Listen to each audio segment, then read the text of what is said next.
Assalamualaikum warahmatullahi wabarakatuh. Baiklah, saya akan memperkenalkan diri sebelumnya. Sebelum saya menjelaskan tentang presentasi saya untuk tugas jaringan komputer. Perkenalkan, nama saya Indah Permatasari dengan NOBP 20101152630057 dari kelas IF2 akan menjelaskan tentang internet dan inovasi internet. Sebelum kita lebih lanjut, kita harus lebih tahu pengertian internet itu terlebih dahulu. Internet adalah suatu jaringan komunikasi yang memiliki fungsi untuk menghubungkan antara satu media ke media elektronik yang lain, tentunya dengan sangat cepat dan tepat.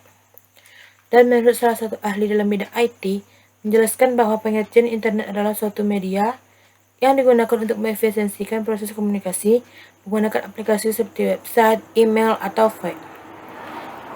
Dan ada juga beberapa ahli yang mengemukakan pendapatnya tentang pengertian internet itu sendiri. Yang pertama, O'Brien. Dia mengatakan internet merupakan suatu jaringan komputer yang berkembang dengan sangat besar. Menurut Berners-Lee, internet adalah jaringan terdiri dari beberapa jaringan di dalamnya. Dan menurut Sarwono, internet adalah kumpulan jaringan dengan skala global, di mana tidak ada seorang pun yang bertanggung jawab untuk menggerakkan internet itu sendiri.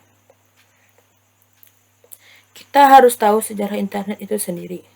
Sekitar tahun 1960-an, Departemen Pertahanan Amerika melalui ARPA (Advanced Research Project Agency) membuat sistem jaringan yang diberi nama ARPANET. ARPANET merupakan cikal bakal lahirnya teknologi jaringan. Di Amerika sendiri, pada saat itu teknologi masih dipakai oleh kalangan terbatas di ruang lingkup kampus sekitar tahun 1980-an. Kemudian, protokol standar TCP atau IP mulai dipublikasikan pada tahun 1982. Sekitar tahun 1946 didirikannya lah NSF/NET atau yang disebut National Science Foundation Network yang menggantikan peranan dari ARPANET untuk mewadahi kegiatan riset dan penelitian di Amerika. Dan pada tahun 1990 ARPANET diturunkan dan dengan layanan yang sama World Wide Web atau yang bisa kita kenal dengan WWW mulai diperkenalkan oleh CRNN. Dan akhirnya pada tahun 1993 mulai ditembangkannya INTER-NIC untuk mendaftarkan nama domain dari publik. Untuk sejarah internet di Indonesia sendiri mulai masuk pada 1944 yang diperkenalkan oleh beberapa orang ahli di bidang teknologi informasi pada saat itu. Selanjutnya kita akan membahas tentang perkembangan internet. Dari segi perkembangan internet terdapat 3 segi. Yang pertama dari segi cakupan, dari segi transmisi, dari segi penggunaannya. Kita akan bahas satu-satu. Yang pertama dari segi cakupan. Meliputi skala wilayah atau batas ketersediaan jangkauan akses internet di wilayah tertentu, saat ini banyak negara yang berlomba-lomba untuk memperluas jaringannya yang menggunakan satelit. Dari segi transmisi atau dari segi yang kedua, proses transmisi data yang dilakukan sangat berbeda dengan tahun-tahun sebelumnya. Dari sisi kecepatan, banyak industri yang mengembangkan beberapa generasi jaringan, mulai dari 2G, 3G, 4G, hingga terbaru sekarang adalah 5G. Kita dapat merasakan kenikmatan dari sisi kecepatan itu sendiri. Yang terakhir dari segi penggunaannya. Pengembangan teknologi informasi tidak ada habis-habisnya, sehingga banyak sekali perubahan yang terjadi. Jika awal pengembangan internet digunakan untuk kebutuhan riset militer, maka sekarang cakupannya lebih banyak lagi, seperti penggunaan untuk bidang pendidikan, sosial, politik, budaya, militer, komunikasi, informasi, bisnis, dan lain sebagainya. Contohnya saja dalam bidang pendidikan. Pada saat sekarang ini, internet sangatlah penting bagi mahasiswa, siswa, atau pekerja kantoran. Karena pada saat masa pandemi ini, orang-orang tidak bisa bekerja di kantor, atau siswa tidak bisa belajar sekolah seperti saat biasanya.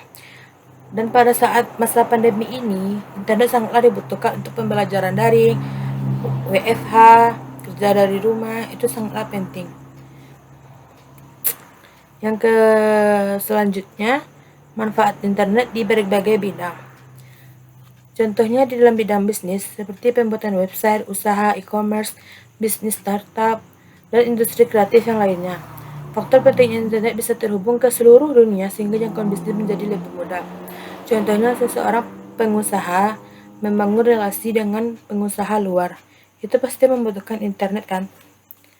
Yang kedua, informasi. Internet adalah penyedia sumber informasi yang dirasa lebih efektif daripada kita harus menonton atau memakai media elektronik dan berita aktual secara cepat maupun berita dalam ataupun luar negeri.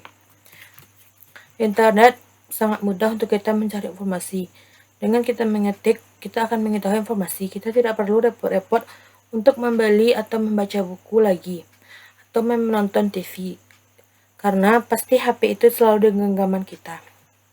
Selanjutnya di bidang pendidikan. Pengguna dapat mengakses atau mendapatkan berbagai informasi terkait dengan modul, artikel, jurnal, pengetahuan umum, dan lain sebagainya. Contohnya dalam pembelajaran daring yang dilakukan pemerintah saat masa pandemi ini.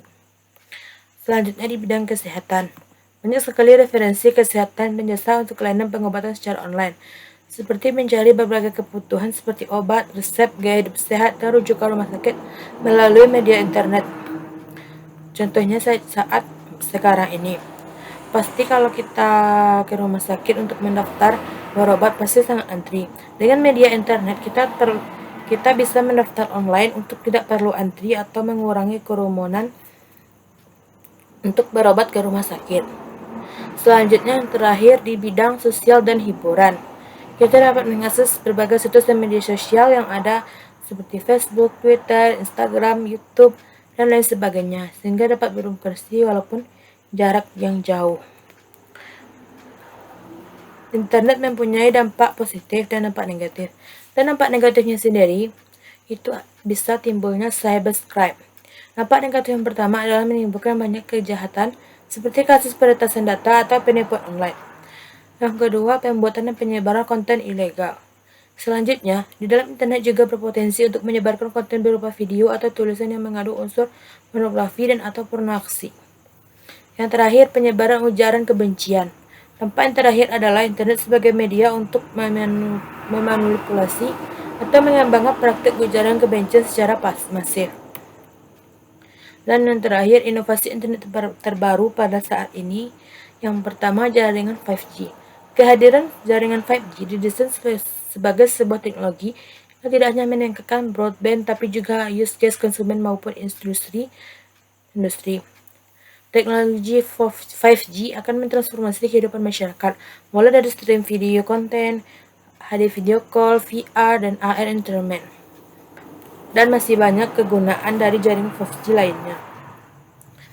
Dan yang kedua, Internet of Things atau bisa disingkat dengan IoT adalah sebuah konsep di mana satu objek yang memiliki kemampuan untuk mentransfer data melalui jaringan tanpa memerlukan integrasi manusia ke manusia atau manusia ke komputer. Dan inovasi yang ketiga yaitu Artificial Intelligence atau bisa kita disingkat dengan AL dan Machine Learning. Merupakan teknologi baru yang dikenal karena keunggulannya dalam pengenalan gambar dan ucapan, aplikasi navigasi, asisten pribadi smartphone, aplikasi berbagai kendaraan, dan banyak laginya. Contohnya Google Assistant, Google Maps, dan masih banyak contoh lainnya. Baiklah, hanya itu yang dapat saya sampaikan pada presentasi saat ini. Apabila salah janggal, saya mohon maaf. Saya akhiri dengan wabillahi taufiq wa hidayah. Wassalamualaikum warahmatullahi wabarakatuh.